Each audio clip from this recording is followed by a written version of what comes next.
So we're in a series right now that we've been in for the last 3 weeks called Big Faith. And the goal of this series is to help you develop faith. So some of you, isn't it true? Look, you don't even need to know all the people sitting next to you to know that we're all at different places in our spiritual journey. None of us, we're not all at the same place. Some of you are just beginning and your faith feels so incredibly small. Some of you say, I don't even know if I have faith. Some of you feel like your faith is pretty strong. You've been walking in this way for a while, and so your faith has grown. And so my goal is wherever you are spiritually, I want to help you in this series take the next step. I want your faith to grow just by a little bit. And it doesn't take a lot of faith for you to begin to experience God, and that's what I want for you. I want you to have a relationship with God that changes your whole life. I want you to have a relationship with God where you see him regularly at work in your life, doing things you could never do on your own. I want that for you.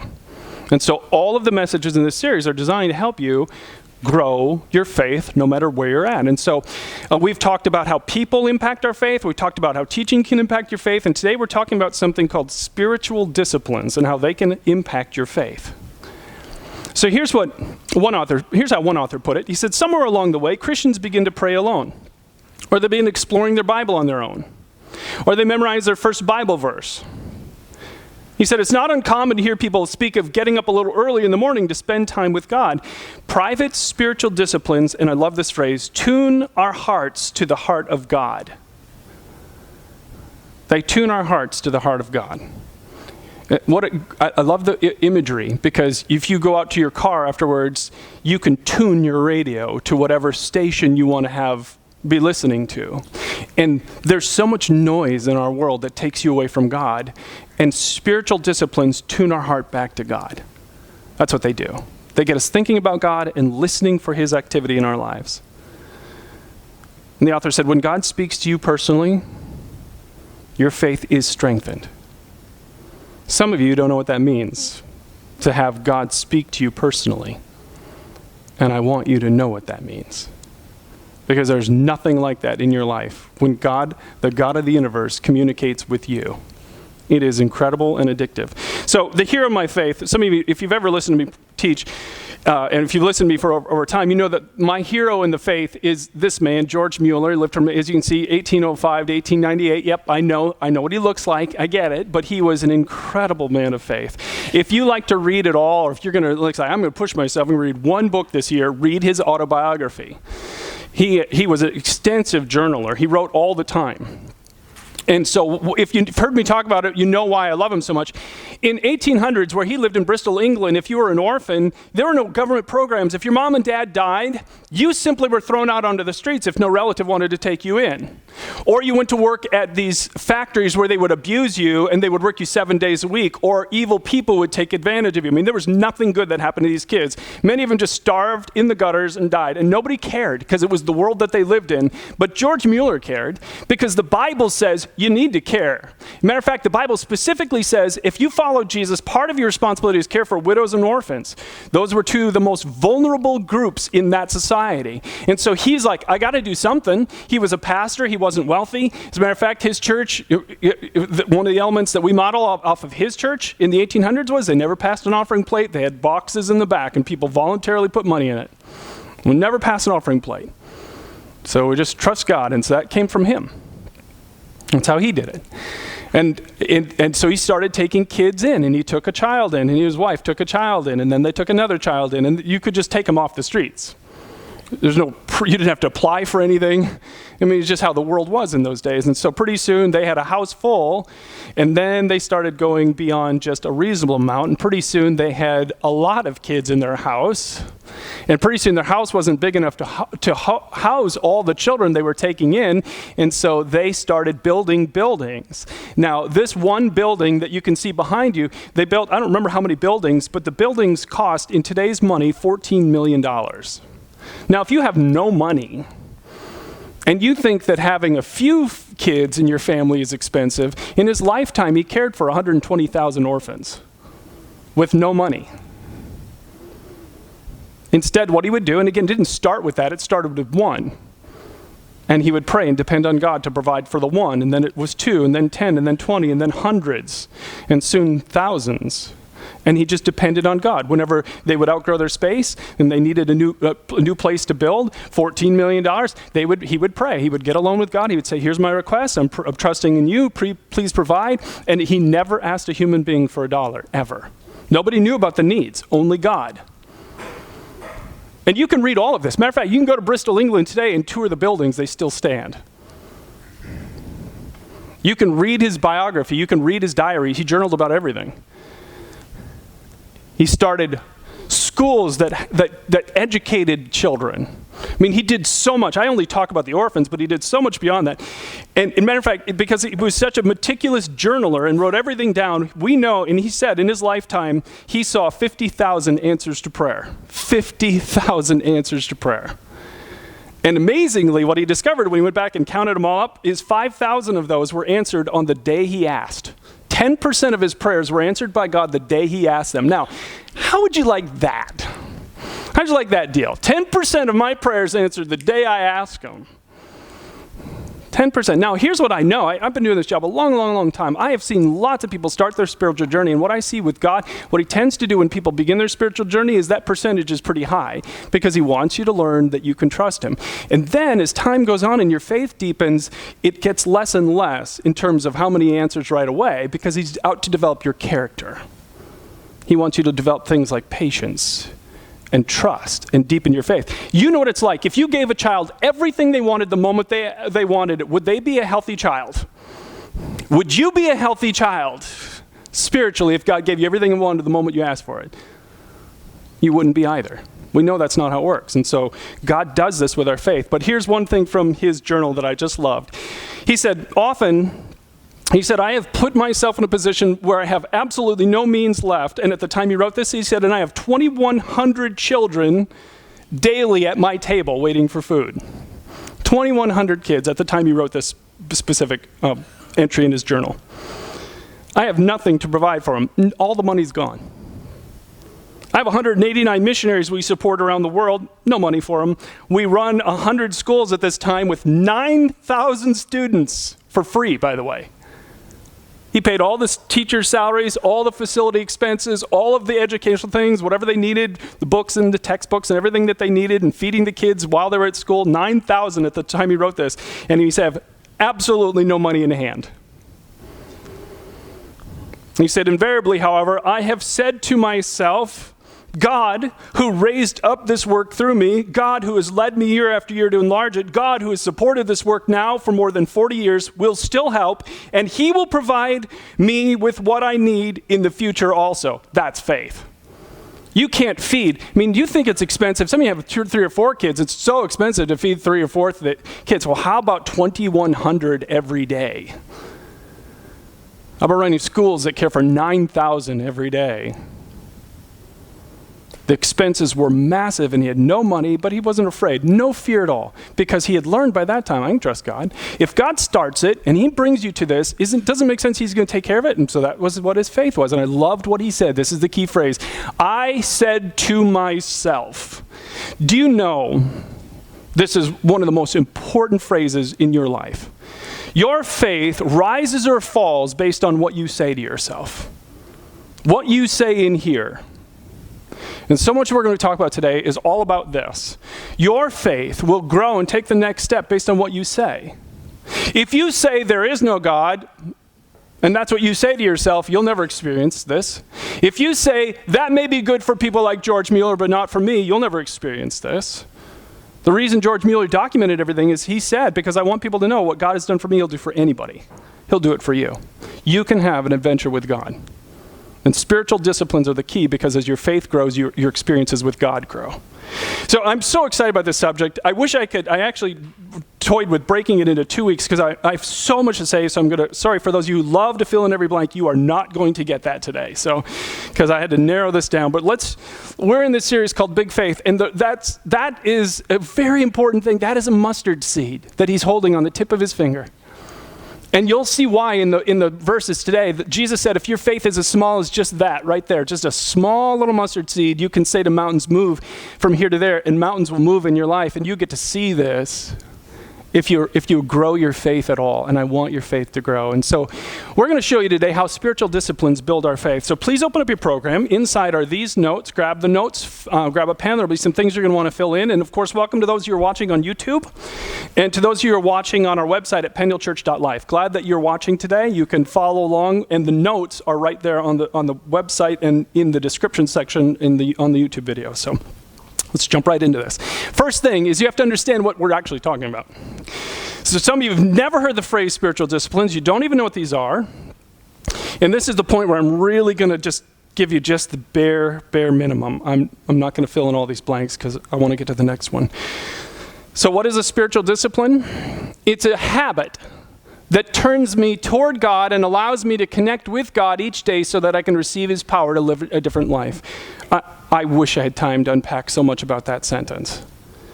But it's a habit. It's a habit that you add to your life. And if you add these habits to your life, they will connect you with God. And as you connect with God, you will receive power to live a different kind of life. It'll change your whole life. Flip your notes over in the back. I put two different lists at the top from an author named Dallas Willard.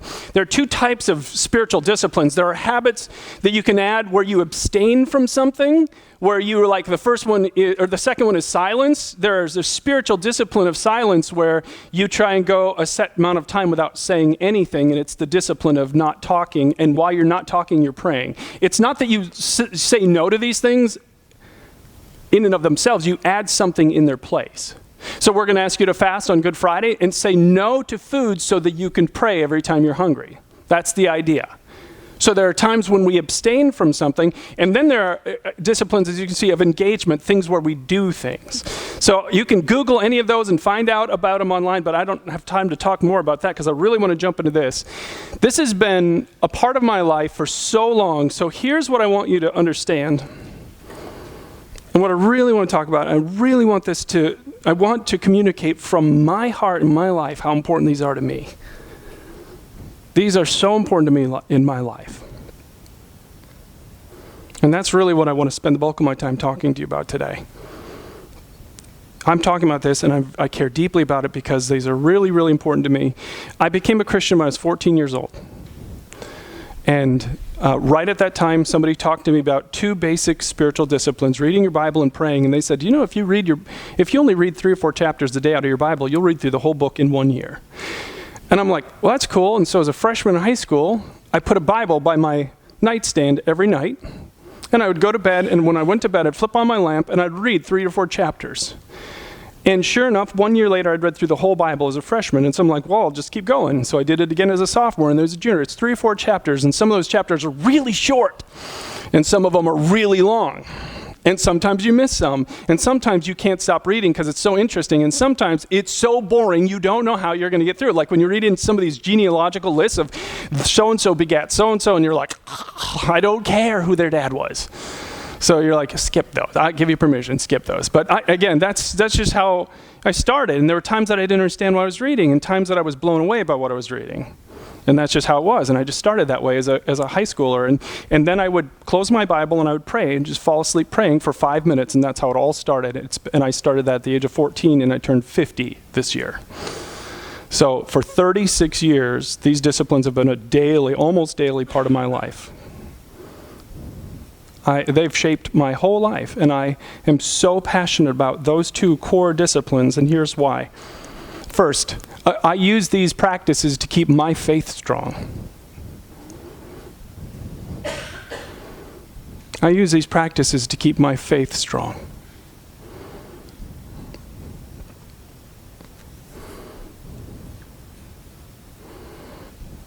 One of the things that I do when I want to, I get up earlier than I need to every day so that I can sit down and spend a little bit of time reading my Bible and then a little bit of time praying. And I have a notebook where I write down, when I read something in the Bible really strikes me, I write about it. And then when I'm done with that, I pray. And I used to use the back part of my notebook for my prayer requests, but then I got a little more organized. And so I typed it up, and this is what I go through when I want to pray. And it's got to be updated since it's You can see I've got all kinds of notes all over it, but one of the key elements is when I learn something about God that I've never noticed before, is it goes right on here in my prayer notebook or my prayer pages. So that if I learn something key about faith and trusting God, it goes right here, because the reality is I won't remember it the next time I need it if I don't do this. Your memory may be better than mine. I just know myself. I know that the next time I go through something challenging, I'm not going to remember it. So on my notes, my prayer notes, are these things. Things like this. Every delay has a reason. God is always at work. And so I have this whole section here where I'm asking for things specifically from God. And some of these things I've been asking for a very long time. And it's like, every delay has a reason. God is always at work. So what that does is it reminds me, because sometimes, I don't know some of you have tried praying in the past and you quit because it didn't seem like it was working. You prayed for something, it didn't happen, or it wasn't happening, and so like, I quit. It's like, no, he says very specifically, every delay has a reason. He is at work even when you can't see it. Jesus is always working, and so I keep that in my mind. It's like, so it gives me patience while I wait. Another critical faith thing, is every no has a reason, God has a plan. These are in my journal. They just keep me going, because sometimes when I ask for things, God says no. And sometimes he says no to big things. And it can be so painful. And so when I learn something key, I put it right here, and this is one of the key ones. He said no to me many, many times, and it's because he has a plan. His plan isn't my plan, and I can trust his plan. So now the reason why this is so important, that I have a place where I capture these faith thoughts, is because if you haven't learned this, one of the most important things to learn about spiritual life is that everything is a test. Did you know that? Everything's a test. Rick Warren once said this: character is both developed and revealed by tests, and all of life is a test. You will be tested by major changes, delayed promises, impossible problems, unanswered prayers, undeserved criticism, and even senseless tragedies. Ever have any of those? Ever have any of those in your life? I mean, who doesn't look at a list like that and feel sorrow on some of those things, right? So everything is a test, and the test is revealing what's inside of you. And again, the point of a test, and you're like, well, let me show you what the Bible says. Sometime later, God tested Abraham's faith. God does this. He says the most precious thing you have is faith. You know why? Because your faith connects you to God. And if you can grow your faith just a little bit, again, it's a speck. You just need a little bit bigger faith. Then you will have bigger experiences with God. And he loves you, and he wants you to have those kind of adventures with him. So everything's a test. And some of you don't like that phrase, because it's like, wait a second, I don't like, because we tend to think of tests the wrong way. I don't like tests. I'm back in college, I'm finishing my degree. I don't like tests. I don't want to take any more tests. We tend to think of tests as punishment, and that's not how God thinks of them. God thinks of tests as a way for us to reveal where we're at and show us how we can go to the next level, and to give us an opportunity to trust him. And I don't know about you, but I don't pass tests that I don't study for. Maybe you are just super smart, but I'm not. And so that's why I have these things written in my prayer section, so that I pass the test when they come up. Because God says no to me sometimes. And God says, wait, only he doesn't tell me that. I just keep asking and asking and asking, and I don't receive, and that's a test. So if I didn't have this written down, I'd never remember, I'd never pass the test. So let me give an example of what this all means, because I care so much about what I'm saying here. So recently, just a couple of weeks ago, I sat down with my Bible. I'd gotten up early and before I needed to go to work, and I sat down and I was just reading through the book of Luke, which is one of the stories that tells the life of Jesus. If you've never read this book, there's so much in here. It's just amazing. So Jesus says one day he put his disciples in a boat, and they went out in the middle of the Sea of Galilee. It's this enormous body of water. Many of these people were experienced fishermen. So they knew what it was like to be out on a body of water. They can handle a boat in the water, right? And it says Jesus was tired. He fell asleep in the back of the boat. So you can read this in Luke chapter 8. He's sleeping in the back of the boat. And all of a sudden, a storm blew up. And it says this in Luke chapter 8. It says, a fierce storm came down on the lake, and the boat was filling with water, and they were in real danger. So the water's coming over the side. They can't bail it out as fast as it's coming in. The waves are bigger and bigger and bigger, and they're in the middle of the sea. They cannot get out of this. There's no such thing as life preservers. They know that what's going to happen is soon this is going to sink, and they're all going to drown, and Jesus is sleeping in the back of the boat. And what they do next is this. The disciples went and woke him up shouting, Master, Master, we're going to drown. And that really struck me when I read it. And this is what you're reading. When you're reading your Bible and something surprises you, stop, because God is trying to say something to you. So here's what he was saying in that moment. So they wake Jesus up in the back of the boat, and they're like, and look at what they do. They predict a negative future. They have Jesus in the boat. And they say, we're going to drown. So we just want you to wake up and drown with us. Right? So that's what they're saying to God the Son, who the book of Colossians says made the water they were in. Now, do you think with God the Son in the boat, you're actually going to drown? But this is what we do all the time. I've done it. You've done it so many times in your life. You go through storms. And the waves are so big, and it feels like you're capsizing and like you're going to go down, and you predict a negative future. You immediately do this. It will always be this way.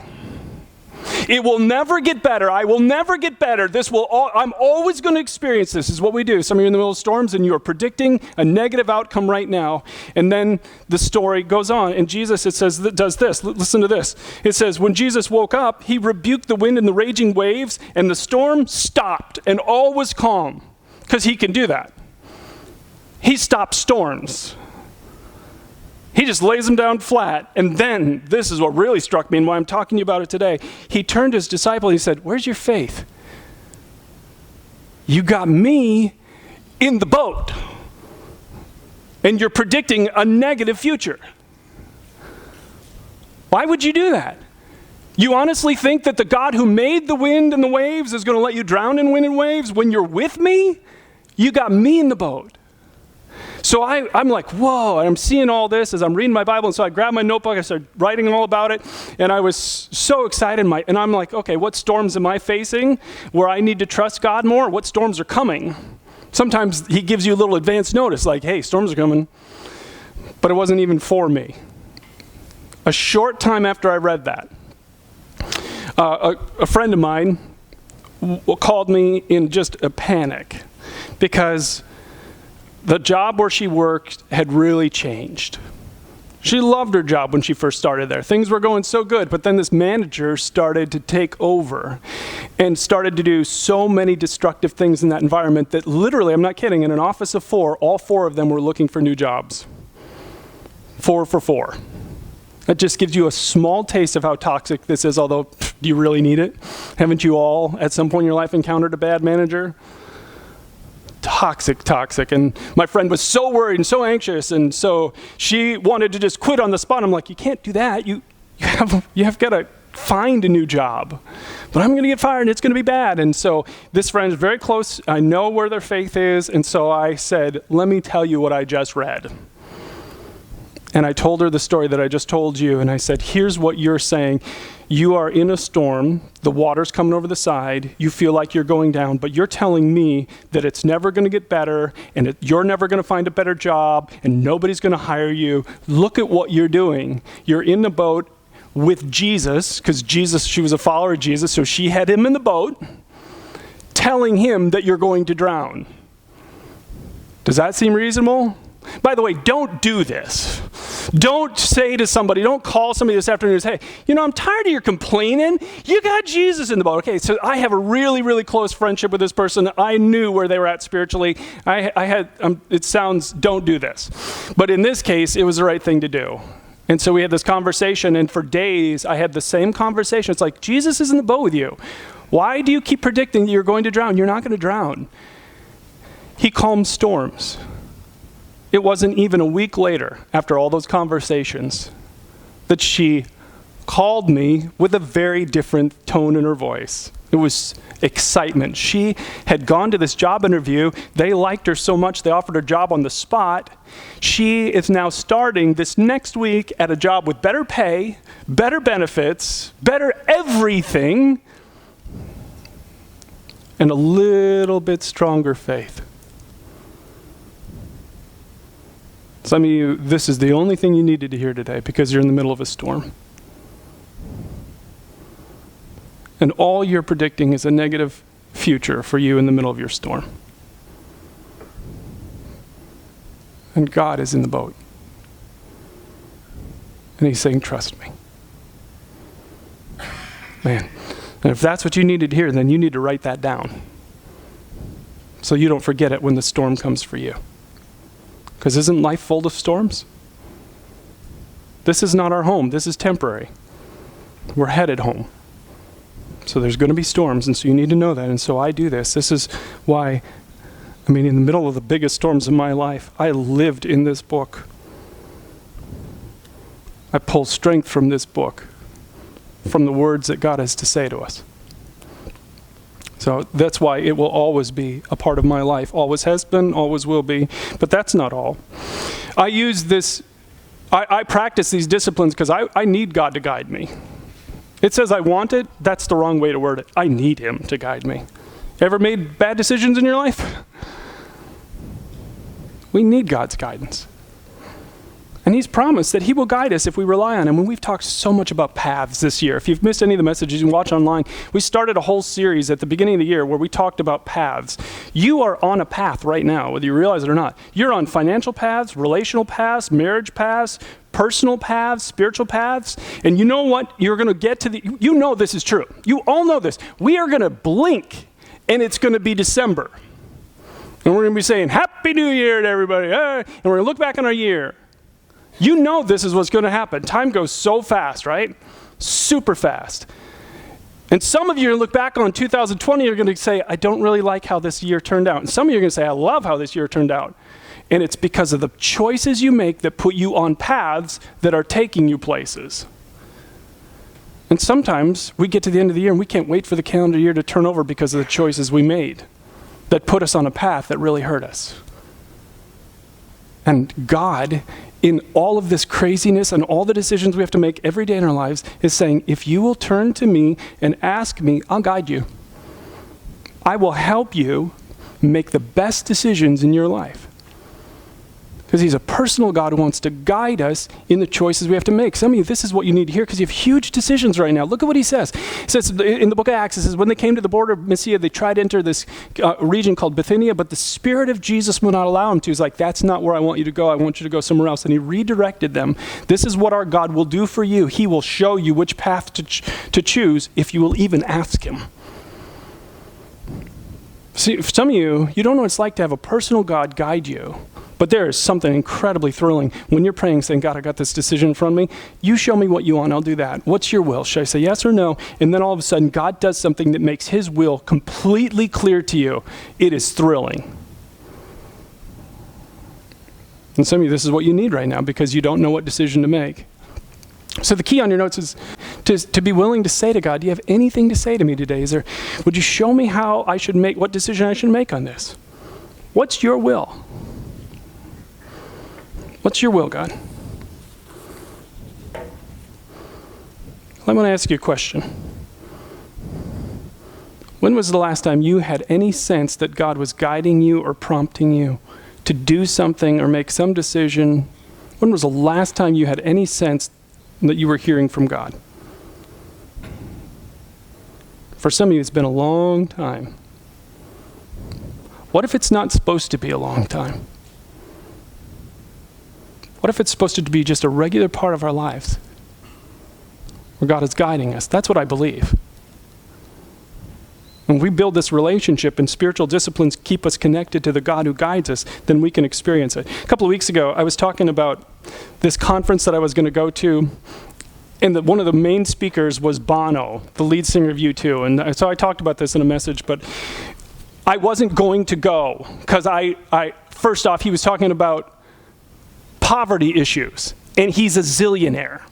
So I don't really care what zillionaires are going to tell me to do about poverty issues, right? So I had a bad attitude. But I was with a bunch of other church people. I'm like, I got to go for the first few minutes, but then I'll fake a coughing fit and I'm going to go to the bookstore. I'm just going to read the whole time because I don't like U2's music. I don't like him. So I'm like, I don't care. I'm not going to go to this thing. And some of you know how the story ended. I sat for the first few minutes because I couldn't leave because I was surrounded by all these Christians from the church, and then I never left. Because he started talking, and this rock star preached to a preacher that day and just totally blew me away. He said there are 2,000 verses about caring for the poor. 2,000 verses in the Bible. That's a lot. So if God repeats himself 2,000 times, don't you think that should be an emphasis? And he said a question that haunted me. And the moment he asked the question, this is what it's like sometimes when God, he doesn't just speak to you, he shouts at you. He said, if your church was blown off the map, would anyone from outside your church in your community care? Would they care at all? And I knew in that moment, God was saying, nope. Nobody would care. You're not trying to make an impact and a difference in your community or internationally in any way. And yet he said 2,000 times, you better do this. It began a turning point in my life all those years ago because of what God said to me through Bono all those years ago. So activities like join us in partnering to save kids' lives through Feed My Starving Children, all of that is rooted in what I heard from God that day. Our God will prompt you and guide you. He's a communicating God. I have so many stories I could tell you where he has said what he wanted me to do. I'm going to have to skip the third one because I really don't have time for it, but I wish I did. I want to jump down to this one because why I do this and why I keep praying, why I keep reading my Bibles, I want to see God move mountains. I want to see God move mountains in my life.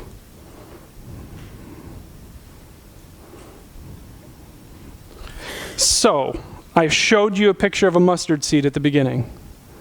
Here's why we use that picture. Jesus said this, if you have faith as big as a mountain, you can say to this mustard seed, move from here to there, and it will move. Nothing will be impossible to you. That's how we read it, right? It's like, I need huge faith, and then I can move mustard seeds. No. He said, if you have faith as small as this tiny little seed right here, that's all you need, just a small amount of faith. You can say to a mountain, go. You go here to there. And that mountain will move. And look at the last sentence. Look what Jesus promised. And I have to ask you, is Jesus a liar? Is Jesus a liar? You got to sort that out. I don't have to sort it out. I've been following him since I was 14. I know the answer to the question. He's not a liar. Nothing is impossible.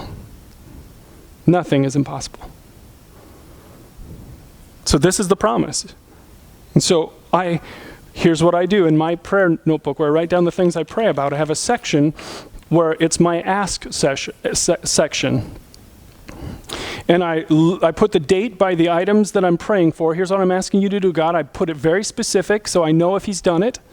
And then I put a date by it so I know when I started praying. And then when he answers it, if you're close enough, you can see all these scribbled out lines. All of those are answered prayers. And then I put a date by it when he answers it so I can see how long he took to answer it. Now, very few of these were in that 10% that I told you about George Mueller. First time, nope, he doesn't seem to do the 10% thing with me. And that's okay. That's okay. I'm all right with that.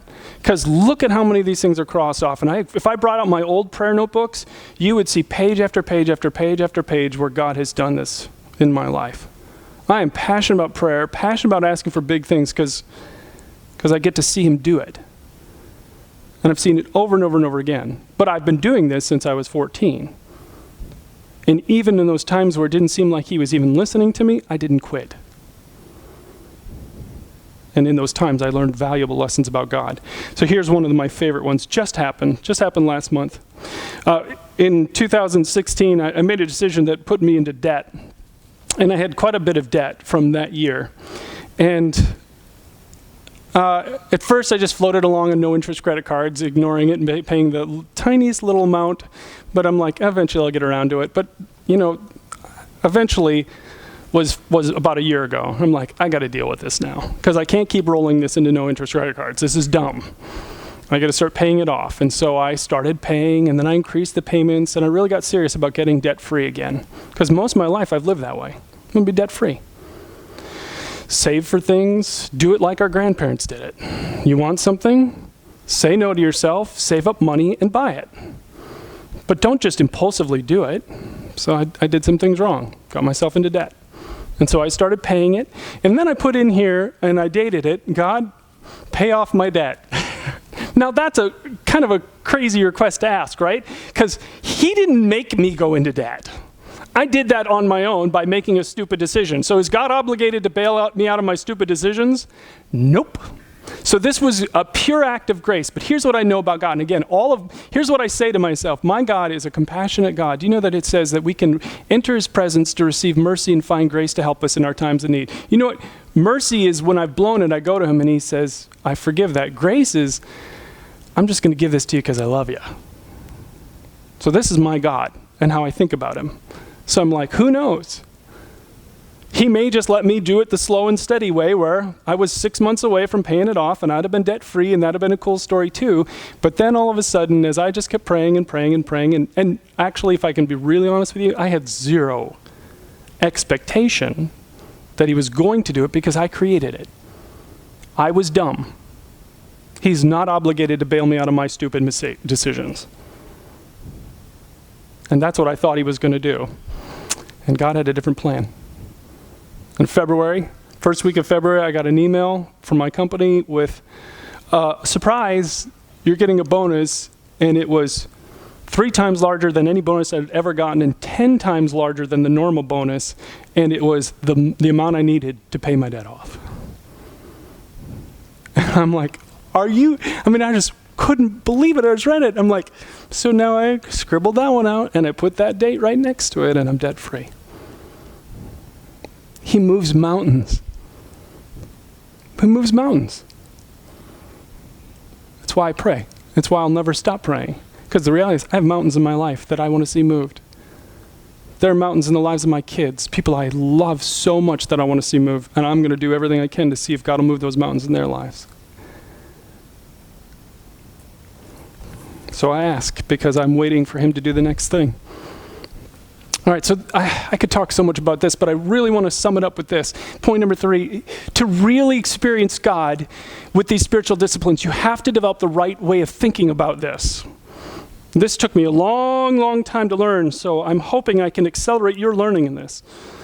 You have to develop the right mentality. And again, I don't know what your spiritual background is, but those of you who've been in church all your life or most of your life, you've probably heard somebody talk about reading your Bible and praying at some point, and most Christians don't do it. They do not do what I'm telling you to do. And most Christians feel a little bit guilty about that. And most Christians actually feel like, it doesn't feel like a wonderful thing to be a part of. It feels like chains. Matter of fact, a couple of years ago, I was sitting with some Christians who used to be actively involved in a very big Christian ministry, and they were talking about the fact they don't read their Bible, they don't pray, and it's because when they were in their organization, it was all about rules. You got to do this, you got to do this, you got to read your Bible and pray. And so it felt like a rule. And they didn't want to do it. And I was so sad listening to him because I'm like, that's not how it has to be. But you have to change your mindset. So you have to get the right mindset about what I'm talking about today. First thing is you have to understand this is about training, not trying. If you're like, all right, Brian, you talked me into it, I'm going to give this a try. You want me to tell you how that's going to work out for you? That will never work. Because here's what it's like. It's like some of you are like, all right, I'm going to get in shape this year. This is my year to get in shape. Okay? So you're like, you buy some barbells and you take them home and you're like, all right, it's Monday, I'm starting out, I'm going to get in shape this year. And so you pick up your barbell and you're like, 1. And then you put your barbell down. A couple of weeks later, you're talking to your friends about it and you're like, yeah, look at this. And you're like, It's like, that weightlifting thing doesn't work. I gave it a try. And if you tell us what you actually did, we're going to think you're the dumbbell, not that you were curling the dumbbell, right? Because we're all going to be like, that's not how this works. You don't just give it a try. If you want to physically build strength, you have to train, right? And if you spiritually want to have strength, you have to train. So I view this as my training. It's how I keep my soul connected to God. It's non-negotiable because I want what he offers me. So if you give it a try, it's never going to work. But if you train with it, then it's going to work. And I really want you to think about training, not trying. As a matter of fact, look at how the New Testament says it. Train yourself to be godly. Don't give it a try, because that'll never work. Well, I tried that prayer thing. Some of you, this is what you think. I tried reading my Bible, I didn't get it, so I quit. Oh, well, good for you. Right, I did a couple of push-ups and I quit. And all right, sure, so surprised that didn't work for you. You train with it. And it's in the process of repeating it again and again and again that you really start to see the results. Don't try, train. And the second thing I'd say to you is this: start with the right motive, and this is critical. Because what I wanted so badly to say to those Christians that day was, listen, I get you don't want to do this because of what you've experienced and how rule-driven it was and felt like pressure and all that. That's just, all you're saying is you're doing it with the wrong motive. And I did this for years. I mean, I've done this since I was 14. And so many times I'd pick up my Bible and it's like, oh, I got to do this today. I got to read my Bible today because I'm a Christian, or I got to pray today because I'm a Christian. It's like all I'm telling you is I'm doing it with the wrong motive in mind. If that's, I learned this eventually. Anytime I felt like I didn't want to do it, I knew that I was doing it for the wrong reasons. Anytime you're like, oh, I know I should read my Bible, and you're like, I don't want to, what you're telling me is you're doing it for the wrong motives. There's only one motive that works. And if you live life long enough, you learn this. Only one motive works for anything. And that's the motive of love. When you love someone, isn't it true that sacrificing is easy? Isn't that true? When you love someone, some of you just love your grandkids. You would do anything for them, right? Anything. And it would be easy to do it because you just love them. You'd make any sacrifice for them. And when love is the motivation, it doesn't even feel like sacrifice, does it? The only motivation to do this is to build a relationship with a God of love. That's it. So literally every day when I sit down to pray, I start with the exact same thing. I say, God, this is not a task for me to complete, because that's me. I am a list maker and a task completer. I'm a project manager. I like lists and I like checking them off. And if I do something that's not on my list, I put it on my list so I can check it off, because that just makes me feel better. And if I can't put it on my list to check it off, I feel like I've missed out, right? So guess what happens when this just becomes a list? I want to do it. Can't be a list. So I said, Father, this is not a task for me to complete. This is a relationship with you that I want to build. This is why I'm talking to you today. I know that you love me with a love that is overwhelming and will never end. And I'm asking you to show me your unfailing love for me. And when I start with that, then nothing after that is hard. If you start with love as your motive, love makes everything easier. And if you're saying, I don't want to read my Bible, I don't want to pray, you're saying that love isn't your motive for doing it then. But the good thing is, you get to choose your attitude in life. You choose why you do something, not just if you do it. So I get my attitude right before I even start. And then the last thing is start small. Start small. I started so small when I started in 1984. I would really encourage you, if you're just really starting, read the book of John or the book of Proverbs. Start with just those. And if you want to try something a little more aggressive, try and read 3 or 4 chapters a day. Don't worry, you'll hit parts of the Bible you're like, I don't understand it. Don't get hung up on that. You'll learn. You'll learn as you go through it. Read from a version of the Bible called the New Living Translation. And just so you know, in the front pew up here today, we have every single Bible I could find in the building. I have small ones that are just the New Testament, and then the full Bible right here. I took every single one out. If you don't have one of these, come up front after the service and pick up either one. I don't care. If we run out, we'll get you more. You'll see it is exactly the Bible that I read from. Exactly the Bible. And if you're not familiar, this is not a habit, start in one of those books, Proverbs or John. Start with something simple. By the way, if you're in pain, start in the book of Psalms, because that's the one where God speaks to me the loudest. And just start small. And then make it your goal just to spend, again, it's a relationship, 15 minutes with him a day. I set my alarm early. I get up before I start my day so that I can spend time alone with God and get my day started with Him. Because it's that important to me. I wish I could tell you, and I'm just out of time, how much this topic of spiritual disciplines has meant to me in my life. In the worst moments of my life, this book became my salvation. Reading in the book of Psalms was a daily thing, and over again, God gave me everything I needed just to move in the worst pain in my life. And over again, I saw God answer prayer. Our God is willing to do this for you. He's been pursuing you every day of your life. You matter so much to Him. So if you're a follower of Jesus, just get started. Start small, grab a Bible, take a notebook, write down some things to pray about.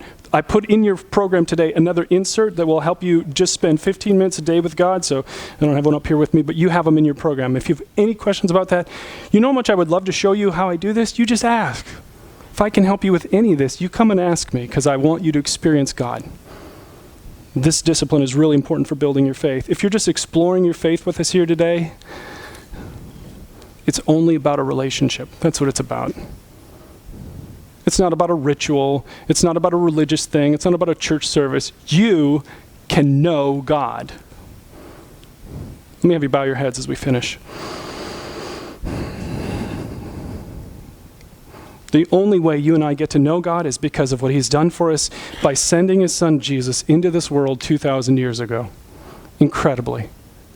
God loved us enough to send His Son to pay on a cross for every unloving word and action we have ever brought into this world.